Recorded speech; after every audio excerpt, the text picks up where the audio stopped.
Good afternoon, my dear students. Today's class is your fluid dynamics. Up to last class, first we started fluid statics, then we completed, then we move on to fluid kinematics.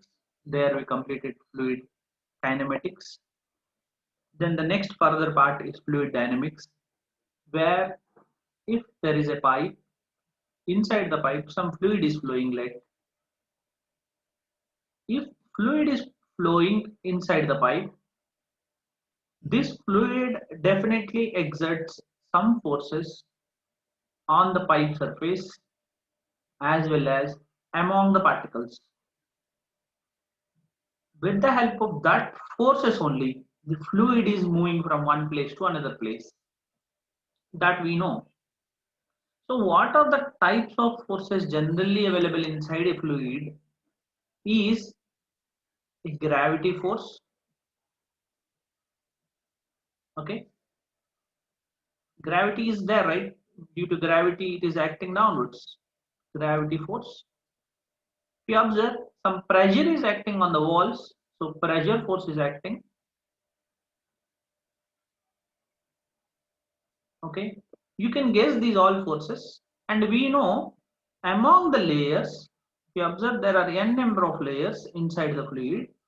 Among the layers, there is a force that is viscous force. Already we discussed the resistance offered among the layers is called viscosity. So viscous force is there. Similarly, we discussed from the Reynolds number, that is inertia force to viscous force. With the help of that, a turbulence is created inside the members. So there is a force called turbulent force. So that force also there inside the system. And one more force is there, is compressible force, that is compressibility. So these are the forces that are acting inside a system. Okay. If so, I'm writing these all terms, starting terms aside, that is G, P, V, T, C. This is for remembering as per book. I wrote this. So if you remove this compressibility, that means compressible force is neglected. If C is neglected, then how many forces are there? Then four forces are there. If you are interested to study four forces, then the equation which I have to use, that equation is the Reynolds equation. Okay. If you are interested to neglect turbulence as well as compressibility, then you have to, that means you are neglecting T comma C. The effect of turbulence and compressibility is neglected. Then whatever the equation we will get, that is Navier-Stokes equation. That are the assumptions of that particular equation or drawbacks of that particular equation. If the viscosity also neglected, then whatever the equation is your Euler's equation. That means in the Euler's equation, we will consider only two forces. One is your gravity as well as one more is your pressure force. So from the viscosity equation only, we derived a equation called Bernoulli's equation. You extend the Euler's equation, then you will get Bernoulli's equation. With the help of Bernoulli's equation only, we will measure discharge. That means there is equipment for that, that is Venturi meter and orifice meter, and one more equipment is there to measure velocity, that is pitot tube. These all works on a principle called Bernoulli's principle. So with the help of Bernoulli's principle only, we are, these all devices are working. Like I'll write device names: Venturi meter, orifice meter, pitot tube, lot more. Not only this, so many are there. Whatever we are measuring, all measuring equipments, discharge measuring equipment. If you observe, this is discharge measuring equipment. This is discharge measuring equipment. This is velocity measuring equipment. So these are working on a principle called Bernoulli's theorem. This Bernoulli's theorem is one of the subset of, or it is derived from Euler's equation.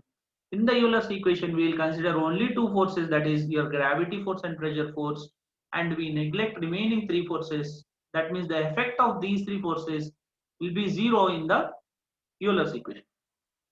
So, but in our syllabus, the Navier-Stokes equation and Reynolds number equation is not there for this type of flows. These all Navier-Stokes equation you will study in your masters. You do masters related to fluid mechanics or machine design or hydraulics, then you will study there. So I am proceeding further for Euler's equation.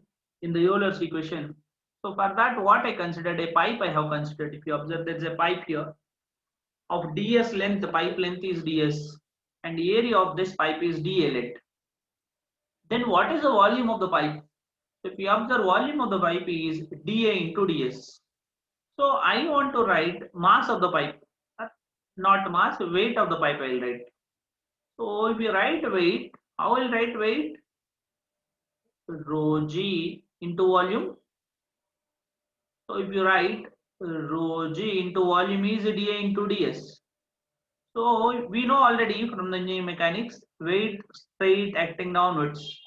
Let your pipe is at an angle of theta, then the angle between your center line to your weight is theta. You observe it has two components already we know. Along this axis it has rho g dA ds cos theta. Along this axis it is rho g dA ds sin theta. So you observe it entrance, this is entrance at first section and it is second section. At entrance you have a pressure of P into dA. At exit, let your pressure is increased. A small amount of portion is added. You observe this PdA. To calculate the small amount of portion, generally we'll use partial differential equation. So if you do partial differentiation of this P into dA, then you will get the small portion which is added. Now with this I am starting the derivation, or it's not derivation, it's like explanation for Euler's equation. So for that, first I am writing the force along this direction, along 1 to 2. Force is acting along 1 to 2 along this line, this dotted line I am writing. So if you observe the force along that, at entrance, what is the force acting? P into dA force is acting.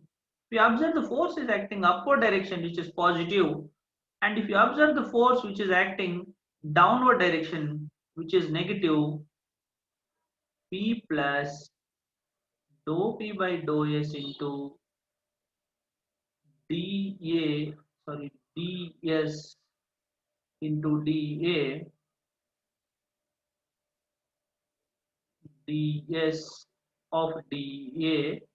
Any other force are acting in the system, if you observe carefully, the weight is acting vertically downwards. The component of this weight along this direction is rho g dA ds cos theta. Because I am not writing along this direction. If I write along this direction, it comes out to be sin theta. If I am writing along this direction, then it comes out to be minus rho g dA ds cos theta. Okay, I hope it's clear. If any doubts, you feel free to ask me at this instant. I'll stop a couple of minutes.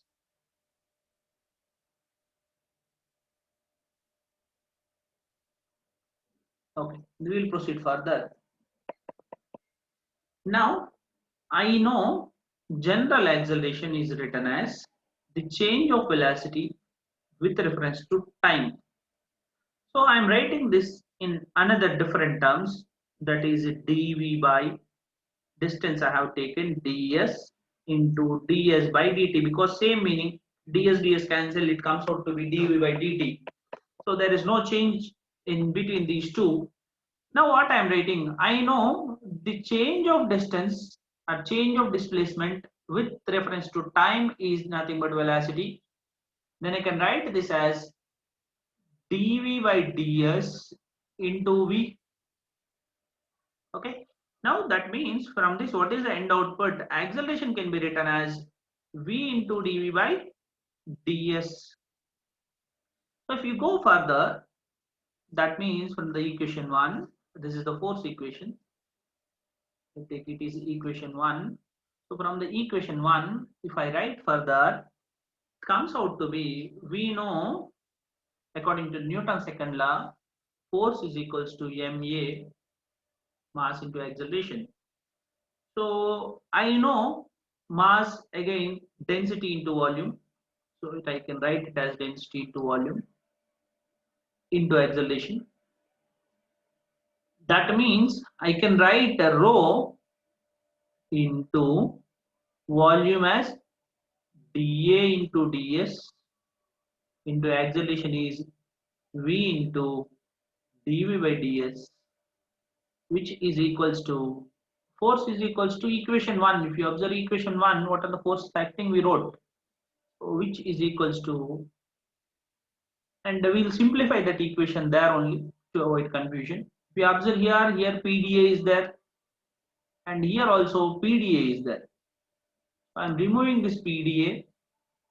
Then what are the remaining equation that I'll write here? That if you observe here, what are the remaining equation? Minus dou P by dou S into ds into dA minus dou P by or dP by dou or d1 we'll see minus dou P by dou S into ds into dA minus rho g dA ds cos theta. You can cross check once again. There are two terms. One is minus dou P by dou S into dA in minus rho g dA ds cos theta. So if you observe from the diagram, I can write cos theta as, from this diagram as a dz by ds. So same thing I'll substitute there. So that means this cos theta can be written as dz by ds. If you substitute in the next equation,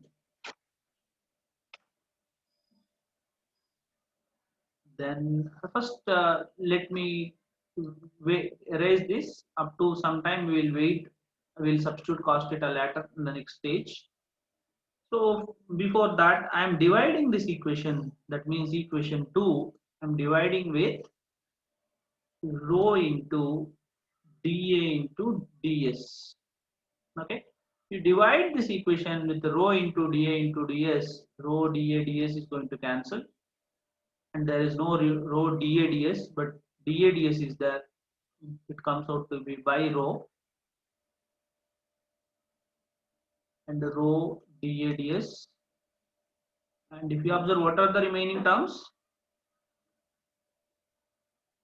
V into dV by ds, which is equals to minus dou rho by dou s minus, we observe here g cos theta, and one rho is here, that is 1 by rho. So I'll write here 1 by rho. So if you go further, so cos theta, now in this case I am writing cos theta as, already we wrote there cos theta as dz by ds. If you substitute cos theta, since, so I'm sending this minus terms this side, then the equation is comes out to be dou rho by dou s into 1 by rho plus g into dz by ds plus v into dv by ds is equals to 0. Okay. Now, if you send the ds terms that side, then what are the remaining terms you have? Dou rho by rho plus dgz plus vdv is equals to 0. So similarly, you may write this as d rho by rho plus gdz plus vdv is equals to 0. This equation is known as Euler's equation. What are the equation you are getting here? That equation is Euler's equation. If you integrate the Euler's equation, this is a Euler's equation. What are the Euler equation? If you integrate Euler's equation, then you will get Bernoulli's equation. So now integrate this, integral d rho by rho plus integral gdz plus integral vdv is equals to 0. So d rho by rho is dp by rho, sorry, not d rho by rho, it is dp by rho. You can check, cross check from there, it is dp by rho. dp by rho.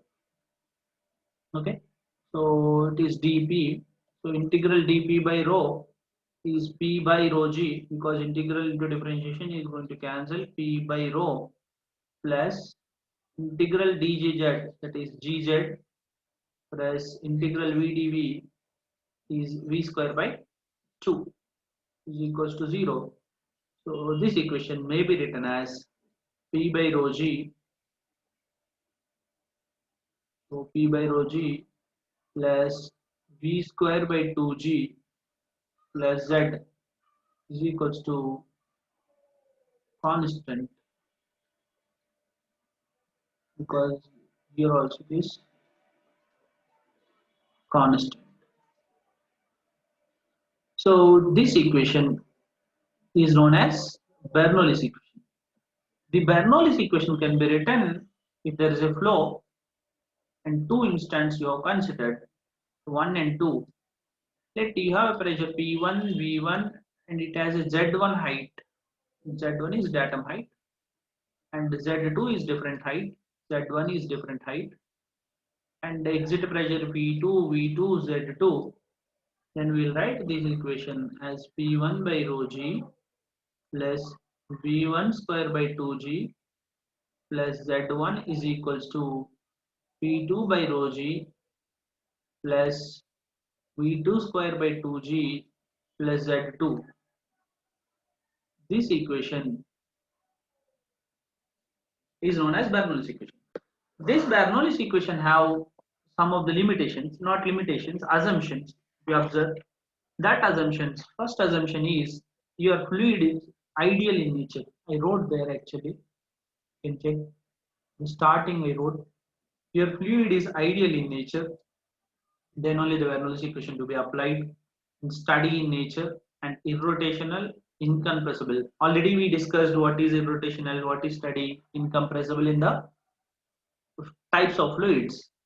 So if you observe, but in reality, all fluids are not ideal. So we can't apply Bernoulli's theorem. Yes, we can apply Bernoulli's theorem. This is for ideal fluid. If you have ideal fluid, this equation to be applied. If we have a real fluid, then there are losses inside the real fluid. That's why we'll write this equation as P by rho g plus V1 square by 2g plus Z1, which is equals to P2 by rho g plus V2 square by 2g plus Z2. So what are the losses occurred during the flow? This is head loss due to friction, or head loss, basically we'll write head HL. So this HL can be calculated. We'll see in the problems how to calculate this HL.